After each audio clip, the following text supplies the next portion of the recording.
చిరునవ్వులతో బ్రతకాలి, చిరంజీవిగా బ్రతకాలి, ఆనందాలను అన్వేషిస్తూ అందరి కోసం బ్రతకాలి,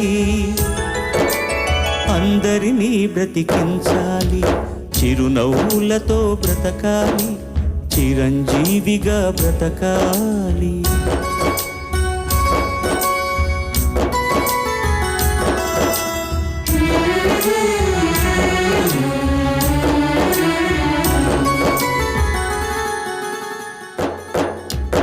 ఎగిరే పక్షి రెక్కకు సహజం ఎగిరే లక్షణం, వదిలేస్తుంది నిన్నటి గూటిని వదిలే ఆ క్షణం. ఏది నీది కాదని అనుకో ఏదో నాటికి, అయినా రేపు మిగిలే ఉంది ఆశావాదికి.